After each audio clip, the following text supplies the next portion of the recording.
Welcome to a busted play. An illegal use of hands to the face short. A few days ago, we talked about the best quarterbacks, top five best quarterbacks in terms of fantasy in the NFL.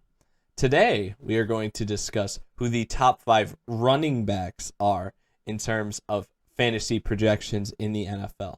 So hopefully there's a little more debate between us. Please read me off some of your list, and you would like to include some talk about other guys that got left off your list. Feel free as well. Yeah, I got one honorable mention, and that would be Saquon Barkley. He didn't make it into my top five. Don't really know how he's going to bounce back after that injury, but should be top 6 or 7 running back, no doubt. I'm just more confident in these 5 guys than I am him after that injury. Now I'm gonna work my way from 5 to 1 here. At 5, I got Jonathan Taylor from the Colts. Tremendous end to his rookie season. Hopefully the sophomore slump doesn't hit him, because I think the Colts are gonna use the crap out of him. They don't really have the sharpest wide receiver core, and we've talked about that. If if they get him going early and often, like they were towards the end of the season, I think he could put up numbers. At 4, I got Dalvin Cook. Dalvin Cook is just a real anomaly for me. He gets a bunch of touches, and it's weird because you just wouldn't think with that Vikings team, with the 2 great wide receivers that they have, that he's getting a bunch of carries and putting up great numbers on the ground, and even catching the ball out of the backfield too. Number 3 for me, I got Derrick Henry. He would be higher on this, but he's got bricks for hands, man. Dude cannot catch. That would help him out a ton if he could catch the ball. He like he would probably be the best fantasy player of all time if he could catch the ball. And his usage rate would probably skyrocket at that point. But as of right now, he's number 3. Number 2, Alvin Kamara. Dude has a nose for the end zone. Gets used in every single facet of the game. Just great all around running back. Gets points any way he can, but he's not the best at doing that from running backs. There's one guy who I know that I discounted Saquon based on injuries last season, but I'm not going to do it for this guy, because this guy, he just has a way of putting up fantasy points. I mean, there's a reason that I think feels like in 100% of leagues he was like the first guy taken last year. That's Christian McCaffrey. The dude is just awesome. Like, if he can find a way to put up another 100 yards in the air, or not 100, 1,000. Jeez, I'm really underestimating him with that. But just 1,000 yards in the air is insane for a running back. And if he can combine that with 1,000 yards on the ground, like, very few running backs can do that, and he's one that, when healthy, can do it year after year. Yeah, I understand everything where you're coming from, except for the fact that I didn't even put Jonathan Taylor on my honorable mentions list, because I believe that Jonathan Taylor is in a backfield that is absolutely loaded. And even though they seemingly like him a lot, they love to sub Nyheim Hines in whenever they're looking to throw the ball, or whenever it's third down. And if Marlon Mack is healthy, and if he plays an entire season, he better be getting on the field with how talented he is. So that's what I have to say there. It's not my hate for Jonathan Taylor. I'm looking at the team. That kind of affects some of my other rankings too. So I also want to throw a few things in here that maybe kind of surprising, all right? So you talked about Saquon Barkley. I left Saquon Barkley off too, because, geez, an ACL is terrifying to come back from as a running back. That is not something you want to hear about, and the worst part is, like, how it happened. Not even, like, clear how that really happened. I don't even think it was necessarily the play that he actually ended up laying on the ground and got carted off after. I think it may have been a few plays earlier when I went back and looked at it.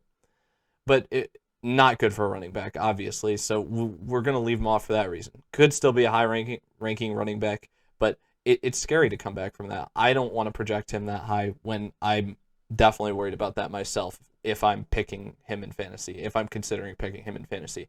Other guys you have to talk about, just a guy because of pure like number of carries he's going to get. Obviously, Chris Carson.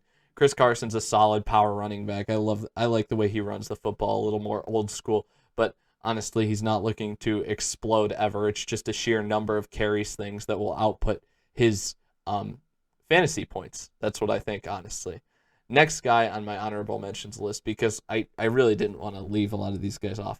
I'm sorry. I just feel like I had to say a few words on them at least. Josh Jacobs. I just feel like the Raiders' passing attack is not going to be that great this year, and that's probably going to hurt Jacobs' ability to run the football, especially because even when the Raiders will have success passing the ball, it'll be because of play action and people selling out to stop Josh Jacobs. So I don't think that'll help him too much. I think he's still going to be a quality running back in the NFL, no doubt, but I think it keeps him out of the top 5. Next, a guy that's purely based on his scheme. I don't love him, but I mean, scheme-wise, he's probably going to put up numbers. Cam Akers.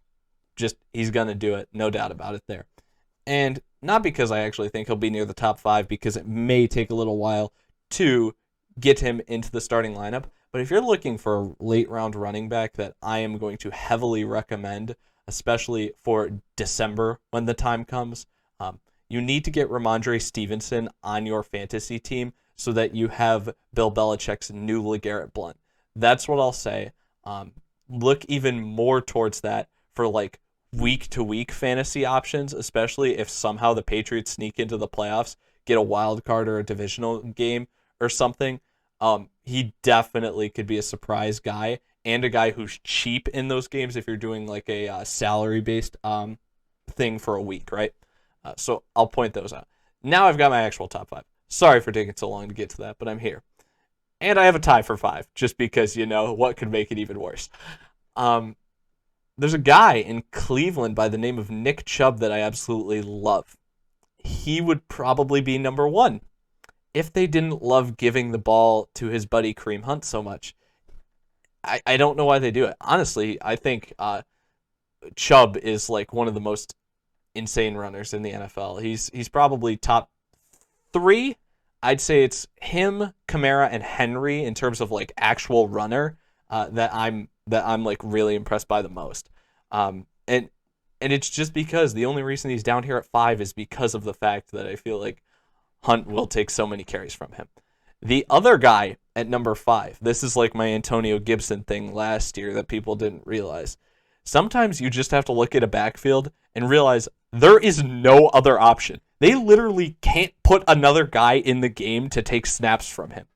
Actually, you could even argue that Washington had a better option last year than this team does, because the Falcons only have one guy that they can put in the backfield, and that's Mike Davis. Mike Davis will get so much, they will get so much out of Mike Davis this year that I think he has to be tied for 5. And being in Carolina's offense last year, he couldn't have been afraid to catch the ball out of the backfield, and it doesn't seem like he was. He is obviously the number 1 there, and even if he doesn't even need to be that insane, just like sheer volume, he has to be the guy that gets the rock when running and when catching out of the backfield. I feel like it's no doubt.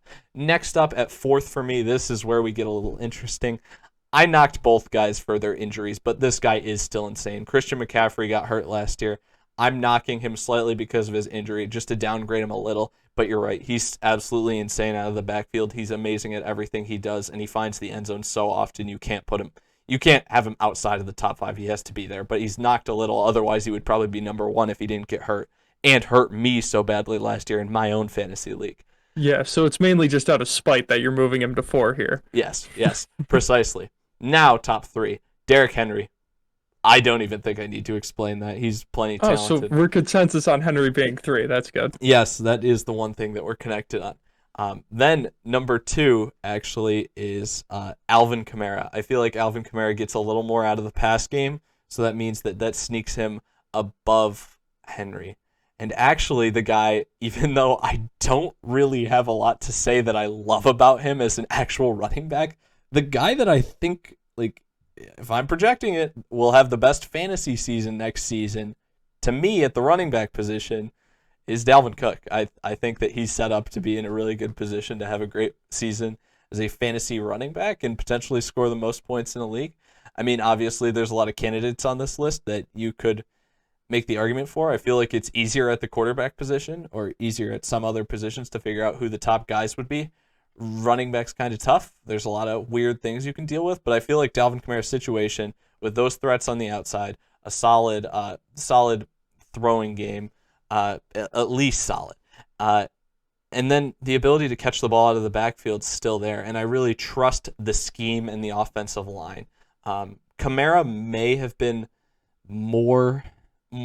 Kamara's at 2 for me, so he's really close.